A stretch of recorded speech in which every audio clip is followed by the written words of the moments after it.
کچھ کچھ بھی لے آؤ، میں نے ہانپتے ہوئے کہا اور وہ واپس چلا گیا۔ تھوڑی دیر کے بعد اس نے دہی کی چاٹ میرے سامنے کچھ دوسرے لوازمات کے ساتھ رکھ دی۔ مجھے اس چیز کی ذرا بھی ضرورت نہیں محسوس ہو رہی تھی، لیکن یہاں بیٹھنا بھی تھا۔ میں گہری گہری سانسیں لیتا رہا اور آہستہ آہستہ میرا سانس اعتدال پر آتا چلا گیا۔ میرے آس پاس کی کرسیاں خالی پڑی تھیں، لیکن جب میں نے دہی کی پلیٹ کی جانب قدم بڑھایا تو اچانک ہی ایک ہاتھ میری پلیٹ پر آ کر رک گیا۔ یہ ایک انسانی ہاتھ ہی تھا۔ میں ایک بار پھر اچھل پڑا۔ وہ میرے سامنے بیٹھا ہوا تھا اور اس کے شانوں پر سر نہیں تھا۔ میں نے چیخنے کی کوشش کی لیکن آواز میرے منہ سے نہ نکل سکی تو مجھے اس کی آواز سنائی دی۔ سنو مہاراج، کیوں پاگل ہوئے جا رہے ہو؟ ارے ہم بیر ہیں تمہارے، غلطی تم سے ہوئی تھی مہاراج۔ اگر تم جاپ پورا کر لیتے تو ہمارا سر بھی ہمارے کندھوں پر ہوتا۔ ایک تو خود سرکٹا بنا دیا ہمیں اور اس پر ہم سے ڈر رہے ہو۔ تم کون ہو؟ دیکھو مہاراج، جو جاپ تم کر رہے تھے نا، ہم اس جاپ کے بیر ہیں اور ہمارا نام مونگا ہے۔ جب تم اپنا جاپ آخری حد تک مکمل کر لیتے تو ہم پورے کے پورے تمہارے سامنے آ جاتے، مگر تم نے جاپ پورا نہیں کیا اور ہمیں آدھا چھوڑ دیا۔ اور اب بتاؤ، اس سنسار میں ہم آدھے رہ کر جئیں گے؟ تم نے ہمارے اوپر ظلم کیا ہے مہاراج۔ میں حیرت سے اس عجیب و غریب وجود کی یہ بات سن رہا تھا اور میرے ذہن میں بہت سے خیالات آ رہے تھے۔ بہرحال یہ تو ایک حقیقت تھی کہ وہ بے سر کا انسان میری نگاہوں کے سامنے آ گیا تھا اور اس وقت بھی مجھے صرف اس کا ہاتھ نظر آ رہا تھا، لیکن اس کے باوجود میں اس کی آواز سن رہا تھا۔ میں نے خود کو سنبھال کر کہا، پہلے مجھے یہ بتاؤ کہ یہ بیر کیا ہوتا ہے؟ واہ رے واہ، مالک بن بیٹھے ہو ہمارے اور یہ بھی نہیں جانتے کہ بیر کیا ہوتا ہے۔ اب ایسا کرو، انسان بن کر بیٹھو تو ہم تمہیں اپنے بارے میں بتائیں۔ ہمیں تو یہ لگتا ہے کہ ہم مصیبت میں ہی پھنس گئے۔ اب تمہیں اسکول ماسٹر کی طرح سبق بھی پڑھانا پڑیں گے۔ اپنے ہاتھ بھی اپنے جسم کی طرح گم کر لو، میں نے کہا، اور دوسرے لمحے اس کا ہاتھ میری نگاہوں سے غائب ہو گیا۔ اس میں کوئی شک نہیں کہ اس وقت میرے پورے بدن میں سرد لہریں دوڑ رہی تھیں۔ حالانکہ اطراف میں بے شمار افراد موجود تھے، لیکن کوئی میری جانب متوجہ نہیں تھا۔ سب اپنی اپنی تفریحات میں مشغول تھے۔ میں ہی تھا جو ایک عجیب و غریب صورتحال سے دوچار تھا۔ وہ آواز پھر مجھے سنائی دی، کیا سوچ رہے ہو مہاراج؟ کچھ نہیں۔ دیکھو، اب ہم تمہیں اپنے بارے میں بتا رہے ہیں۔ ہمارا ایک الگ گھرانہ ہوتا ہے جس میں بیر ہوتے ہیں، ویر ہوتے ہیں، پدم ہوتے ہیں، شنکھا ہوتے ہیں۔ ہم سب لونا چماری کی اولاد ہیں۔ لونا چماری کو جانتے ہو؟ میں کچھ نہیں جانتا، میں نے کہا اور مجھے ہنسی کی آواز سنائی دی۔ تو پھر ویسے ہی پدم ویر بننے چلے تھے مہاراج۔ چلو ٹھیک ہے، جو کچھ بھی تھا بن تو گئے، بس ایک جھگڑا رہ گیا ہمارے تمہارے درمیان۔ وہ کیا؟ اب میں سنبھل چکا تھا۔ ادھورا چھوڑ دیا ہے تم نے ہمیں۔ ہم تو اب بھی سب کچھ کریں گے تمہارے لیے، پر تم ہماری کھوپڑیاں کہاں سے لاؤ گے؟ تم مجھے اپنے بارے میں بتا رہے تھے، میں نے کہا۔ ہاں بتا تو رہے ہیں۔ جو جاپ رادھن لال نے تمہیں بتایا تھا وہ ہمیں قبضے میں کرنے کے لیے تھا۔ رادھن لال پاپی خود تو کچھ نہیں کر سکتا تھا، تمہیں اس نے اس کام کے لیے تیار کیا اور تم نے جاپ شروع کر دیا، پر پورا جاپ نہیں کر سکے اور ہم ادھورے رہ گئے۔ تو اب میں کیا کروں؟ اب کیا کرو گے مہاراج؟ اب تو تم نے ہمیں ادھورا چھوڑ ہی دیا۔ تم میرے کس کام آ سکتے ہو؟ میں نے سوال کیا۔ لو، یہ بھی پوچھ رہے ہو؟ ارے یہ کہو، ہم تمہارے کس کام نہیں آ سکتے؟ تو تم مجھے یہ بتاؤ کہ اب میں کیا کروں؟ یہ بھی ہم بتائیں؟ ارے جو من چاہے کرو، سنسار کے بادشاہ بن گئے ہو تم۔ راجا ہو راجا، جو چاہو گے مل جائے گا، جو کہو گے سنسار کے لوگ مانیں گے۔ سمجھ رہے ہو نا ہماری بات؟ ایسا کیسے ہو سکتا ہے؟ ہم کریں گے، ہم۔ تم یہ سب کر سکتے ہو؟ کہہ کر تو دیکھو۔ کیا واقعی؟ ہاں۔ اچھا پھر نمونہ دکھاؤ، بولو کیا کرنا ہے؟ اس نے پوچھا اور میری نگاہیں چاروں طرف بھٹکنے لگیں۔ پھر میں نے ایک خوبصورت سی لڑکی کو دیکھا جو کچھ لوگوں کے ساتھ وہاں آئی ہوئی تھی۔ خاموش خاموش سی ایک جگہ کھڑی تھی۔ میں نے کہا، اس لڑکی کو میرے پاس بلاؤ۔ ٹھیک ہے، مجھے جواب ملا۔ سامنے والی کرسی ہلی اور مجھے یوں محسوس ہوا جیسے وہاں سے کوئی اٹھ گیا ہو۔ میرے لیے یہ حیرت کی بات تھی۔ میری نگاہیں اس لڑکی پر مرکوز ہو گئیں۔ ذرا سی دیر گزری تھی کہ لڑکی نے چونک کر مجھے دیکھا اور پھر آہستہ قدموں سے میری جانب آنے لگی۔ میں حیرت سے اچھل پڑا۔ مجھے اندازہ ہو گیا کہ وہ میری سمت آ رہی ہے۔ کچھ دیر کے بعد وہ میرے قریب پہنچ گئی اور کرسی گھسیٹ کر بیٹھتی ہوئی بولی، میرا نام سندری ہے، سندری مکھرجی۔ جی؟ آپ کا نام کیا ہے؟ اس نے بے تکلفی سے پوچھا۔ نادر، میں نے جواب دیا۔ نادر صاحب، مجھے کیا ہوا ہے آپ بتا سکتے ہیں؟ میں سمجھا نہیں۔ بس نہ جانے کیوں مجھے بس یوں محسوس ہوا جیسے آپ مجھے اشارہ کر رہے ہیں۔ حالانکہ میں ادھر نہیں آنا چاہتی تھی، لیکن میرے قدم اسی جانب اٹھ گئے اور میں آپ کے پاس پہنچ گئی۔ اب میرا دل چاہتا ہے کہ ادھر بیٹھ کر آپ سے باتیں کروں۔ آپ کیا کھانا پسند کریں گی؟ نہیں، سمندر کے کنارے ایسی چیزیں نہیں کھانی چاہیے، ان میں سمندر کی گرد بھی شامل ہوتی ہے، اور یہ لوگ صفائی کا خیال بھی نہیں رکھتے۔ آپ بھی براہ کرم یہ سب کچھ نہ کھائیے۔ میں حیرت سے اسے دیکھ رہا تھا تو وہ بولی، آپ نے مجھے کیوں بلایا تھا؟ نہیں سندری، بس ایسے ہی، نہ جانے کیوں میرے دل میں یہ خیال گزرا تھا کہ آپ سے کچھ باتیں کی جائیں اور آپ یہاں آ گئیں۔ او ہو، اس کا مطلب ہے آپ تو بڑی شکتی کے مالک معلوم ہوتے ہیں، دل سے دل کا راستہ طے کر لیتے ہیں۔ بہرحال جیسے بھی یہاں آئی ہوں، آپ سے مل کر مجھے خوشی ہوئی۔ میرے پتا جی ایک بڑے بزنس مین ہیں، کہیں آپ یہ نہ سمجھیں کہ میں کوئی فلرٹ لڑکی ہوں۔ انسان کا انسان سے گفتگو کر لینا کوئی بری بات تو نہیں ہوتی؟ ہاں مس سندری، بری بات نہیں ہوتی۔ آپ کیا کرتے ہیں نادر صاحب؟ بس یوں ہی آوارہ گردی۔ کسی بڑے باپ کی اولاد ہوں گے؟ نہیں، ایسی بات تو نہیں ہے۔ تو پھر صرف آوارہ گردی کر کے آپ جی لیتے ہیں؟ جی رہا ہوں۔ خیر مجھے یہ حق نہیں ہے کہ میں آپ سے آپ کی ذاتی زندگی کے بارے میں پوچھوں، لیکن جس قوت کا مظاہرہ آپ نے کیا ہے وہ میرے لیے ناقابل یقین ہے۔ کسی کو بتاؤں گی تو کوئی نہیں مانے گا۔ کیا آپ مجھ سے دوبارہ ملنا پسند کریں گے؟ کیوں نہیں، میں نے جواب دیا۔ تو میرا کارڈ رکھ لیجئے، آپ جب بھی میری کوٹھی پر آئیں گے تو میں آپ کا سواگت کروں گی۔ اس نے اپنے پرس سے ایک چھوٹا سا خوبصورت کارڈ نکال کر مجھے دیا، جس پر اس کا نام اور گھر کا پتہ لکھا ہوا تھا۔ میں نے وہ کارڈ اپنی جیب میں رکھ لیا، لیکن میں مسلسل حیرتوں کا شکار ہو رہا تھا۔ وہ میری طرف دیکھتی ہوئی مسکرا کر بولی، اگر یہ جگہ ایسی نہ ہوتی تو ہم یقیناً کہیں بیٹھ کر کچھ کھاتے، لیکن اس کے باوجود میں آپ کو دعوت دیتی ہوں کہ کبھی میرے گھر ضرور آئیے۔ آپ کے ساتھ کھانا کھا کر مجھے خوشی ہوگی۔ میں ضرور آؤں گا۔ تو اب میرے لیے کیا حکم ہے؟ جیسا آپ پسند کریں۔ اجازت چاہوں گی۔ اگر کسی نے آپ کے پاس بیٹھا ہوا مجھے دیکھ لیا تو مجھ سے ہزاروں سوالات کیے جائیں گے۔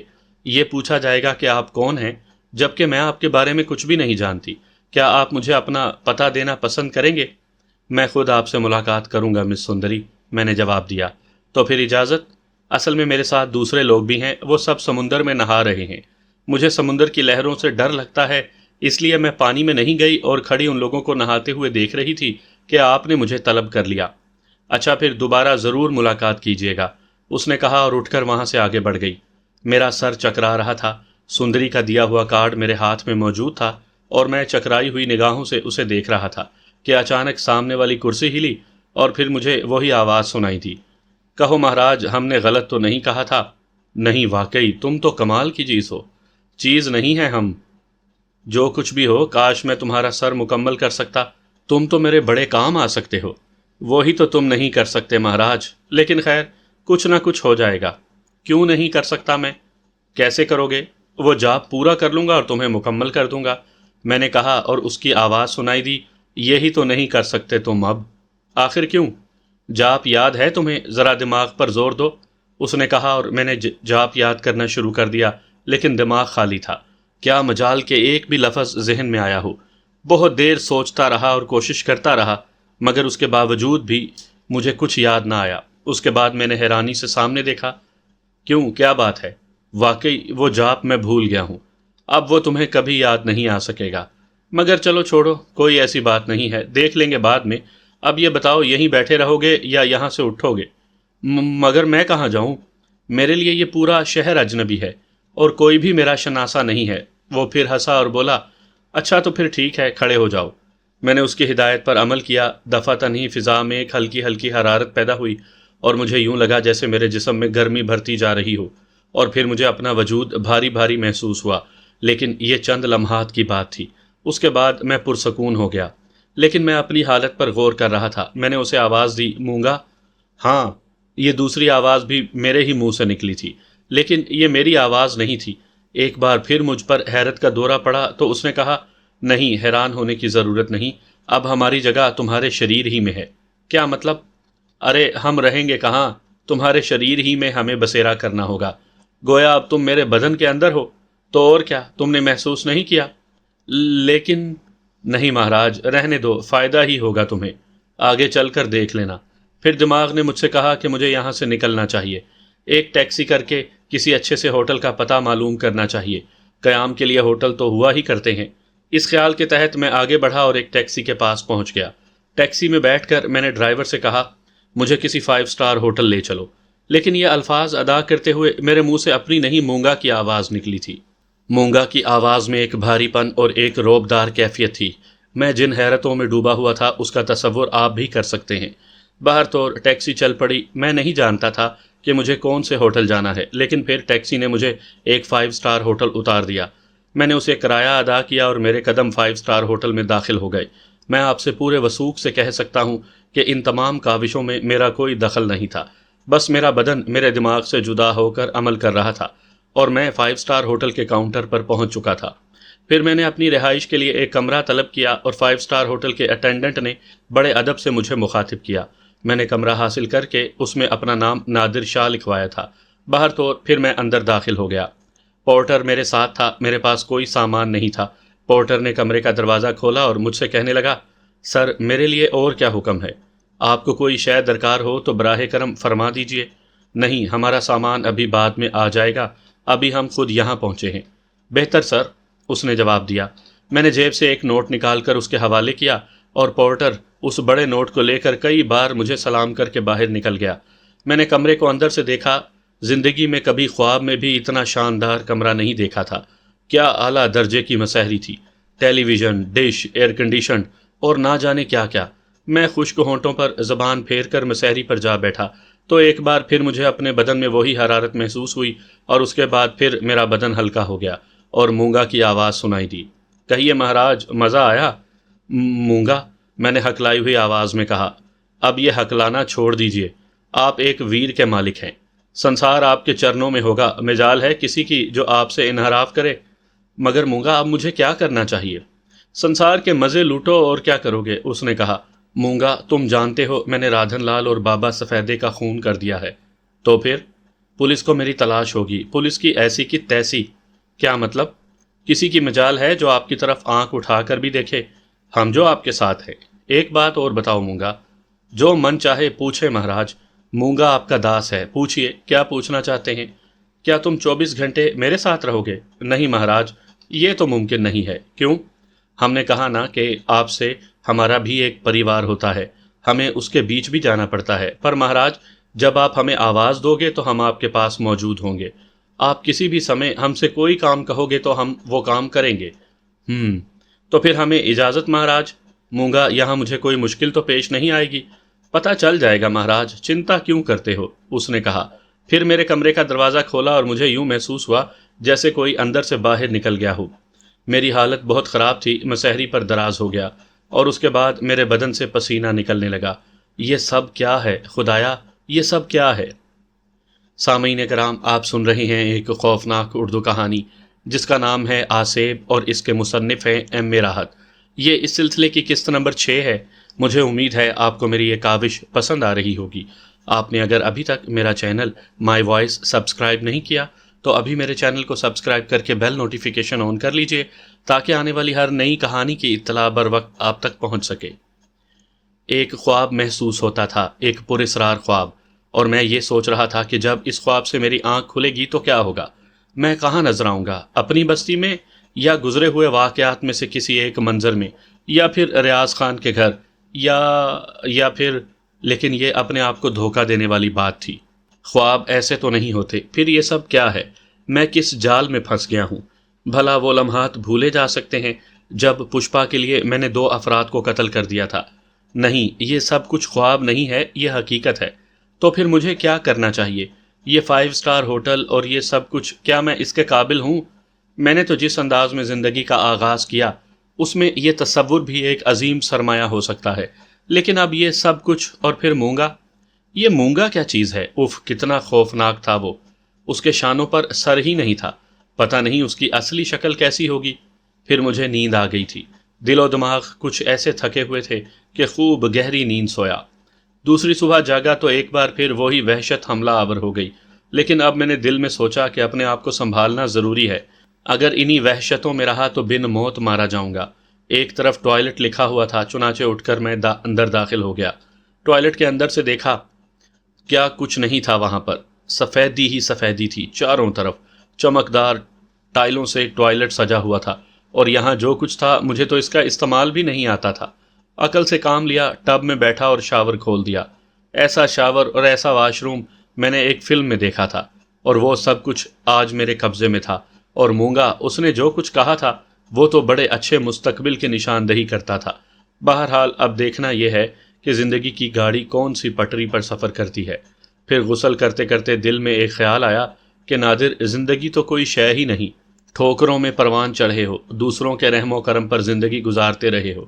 تقدیر میں یہی لکھا ہے تو یہی صحیح، کیا فرق پڑتا ہے، کچھ ہو گیا تو دیکھا جائے گا۔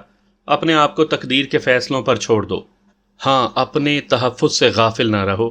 میں نے نہانے کے بعد وہی کپڑا پہنا جو میرے بدن پر تھا، بھلا دوسرے لباس تھے کہاں؟ باہر نکلا اور ایک طرف بیٹھ گیا۔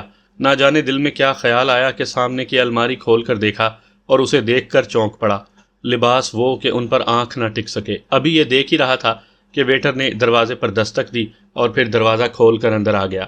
اس نے ادب سے مجھے سلام کیا اور کہنے لگا، سر، آپ کے ملازم آپ کا سامان لے آئے تھے، میں نے آپ کے الماری میں ٹانگ دیے ہیں، کوئی غلطی ہو گئی ہو تو فرما دیجئے۔ میرے لباس؟ جی سر، وہ آپ کے خالی سوٹ کیس رکھے ہوئے ہیں۔ اس نے ایک طرف اشارہ کیا۔ میں نے ابھی تک سوٹ کیس نہیں دیکھے تھے، لیکن اب جو انہیں دیکھا تو میری آنکھیں حیرت سے پھیل گئیں۔ میں نے ویٹر سے کہا، میرے کتنے ملازم آئے تھے؟ 2 آئے تھے سر۔ آپ نادر شاہ ہیں نا؟ ہاں۔ بس آپ ہی کے بارے میں پوچھ کر وہ اوپر آئے تھے۔ اب آپ یہ بتائیے، ناشتے میں کیا لینا پسند کریں گے؟ جو دل چاہے لے آؤ، میں نے خشک ہونٹوں پر زبان پھیرتے ہوئے کہا، اور ویٹر گردن خم کر کے باہر نکل گیا۔ ایک بار پھر میں نے الماری کھولی اور پھٹی پھٹی آنکھوں سے اس میں لٹکے ہوئے سوٹ دیکھنے لگا۔ ایک سے ایک قیمتی کپڑے کا سوٹ تھا، سلیپنگ سوٹ، تولیہ اور نہ جانے کیا کیا کچھ۔ میں نے چکرائے ہوئے سر کو جھٹکا اور الماری بند کر دی۔ اب مجھے اپنے بدن کا لباس انتہائی حقیر لگ رہا تھا۔ ایک بار پھر دل میں وہی خیال ابھرا کہ نادر، جو کچھ سامنے آیا ہے اور حقیقت کی شکل میں ہے تو اسے نظر انداز نہ کر، اپنا یہ وحشت بھرا انداز چھوڑ دے اور خود کو تقدیر کے دھارے کے حوالے کر دے۔ دیکھیں آگے کیا ہوتا ہے۔ جب تو خود اپنے طور پر کوئی عمل نہیں کر سکتا تو پھر وقت اور حالات تیرے ساتھ جو کچھ کر رہے ہیں انہی سے تعاون کر۔ اور اس احساس نے میرے اندر ایک نئی روح پھونک دی۔ میں نے اس نادر کو اپنے اندر ختم کر ڈالا جو خوف اور دہشت کا شکار رہتا تھا، اور ایک نئے نادر کو جنم دیا۔ ویٹر کے آنے سے پہلے میں نے اندرونی استعمال کا ایک لباس نکالا اور اسے پہن لیا۔ اپنے اصل لباس کی گٹھڑی بنا کر میں نے ایک طرف ڈال دی تھی۔ ویٹر تھوڑی دیر کے بعد آیا تو ایک ٹرالی پر ناشتہ لیے ہوئے تھا، اور یہ ناشتہ شاید زندگی میں نے پہلے نہیں کھایا تھا، اور صحیح معنوں میں ان تمام اشیاء کا استعمال بھی نہیں جانتا تھا۔ ویٹر سے میں نے اپنے پرانے کپڑوں کی طرف اشارہ کرتے ہوئے کہا، انہیں لے جاؤ اور کسی ڈسٹ بن میں ڈال دینا۔ جی سر، ویٹر نے کہا، اور میں نے ٹپ کے طور پر ایک نوٹ اس کے حوالے کر دیا۔ بڑا نوٹ تھا اور میرے پاس وہی کرنسی چل رہی تھی جو رادھن لال کے گھر سے لایا تھا۔ استعمال کی ضرورت ہی پیش نہیں آئی تھی۔ ابھی تک ویٹر نے جھک جھک کر کئی سلام کیے، ٹپ اس کی توقع سے کہیں زیادہ تھی۔ پھر وہ باہر نکل گیا اور میں ناشتے کی جانب متوجہ ہو گیا۔ ناشتے کے ساتھ میں نے جو سلوک کیا تھا، کوئی دیکھتا تو شاید مجھ پر ہنستا۔ سیدھی سی بات ہے، کھانا ہی نہیں آتا تھا۔ میں نے تو عام طور سے رات کی بچی ہوئی روٹی سالن کے ساتھ کھائی تھی، یہاں نہ جانے کیا کیا کچھ تھا۔ بہرحال مطلب تو کھانے سے تھا، ہر چیز چکھی، جو زیادہ پسند آئی اسے پورا ہڑپ کر گیا۔ اور کچھ دیر بعد میں ناشتے سے فارغ ہو چکا تھا۔ پھر میں سوچنے لگا کہ اب مجھے کیا کرنا چاہیے۔ دفعتاً ہی مونگا کا خیال آیا اور میں نے اسے آواز دی۔ دیکھوں تو صحیح بدبخت جو کچھ کہہ گیا ہے وہ کرے گا بھی یا مجھے چوڑے میں مروا کر چلا گیا ہے۔ میں نے اسے آواز دی، مونگا۔ فوراً ہی مجھے اپنے عقب سے آواز سنائی دی، مہاراج، تو یہی موجود ہے؟ نہیں مہاراج، ابھی پہنچا ہوں۔ کہاں تھا؟ بار بار کیوں پوچھتے ہو؟ کہہ چکا ہوں کہ میرا بھی ایک پریوار ہے، اور سنو، بہت سے کام مجھے بھی ہوتے ہیں۔ اب میرے سپرد کئی کام کیے گئے ہیں، وہ بھی پورے تو کرنے ہیں، اس لیے اگر کبھی دیر ہو جائے تو برا مت ماننا۔ اور ایک بات اور کہیں، اگر کہیں کوئی خاص بات ہو تو مجھے آواز دینا۔ یہ بار بار آواز دینا نہ میرے حق میں اچھا ہوگا نہ تمہارے حق میں۔ ارے تو ابھی سے ہی بدل گیا۔ نہیں مہاراج، میں نہیں بدلا، بیر ہوں آپ کا، لیکن ادھورا۔ میری گردن بھی اگر پوری ہو جاتی تو پھر مجھے آپ کے ہر حکم کی تعمیل کرنا ہوتی۔ اب بھی کروں گا مگر ہر وقت نہیں۔ اور اگر میں کسی مصیبت میں پھنس گیا تو؟ ارے تو کیوں پھنسو گے مصیبت میں؟ خود بھی اپنی کھوپڑی سے کام لو، ناک میں دم کر دیا میرا تو۔ ارے مونگا، ناراض کیوں ہوتا ہے؟ ناراض نہیں ہو سکتا مہاراج، پر سنسار میں ہم ویروں کو بھی بہت سے کام ہوتے ہیں۔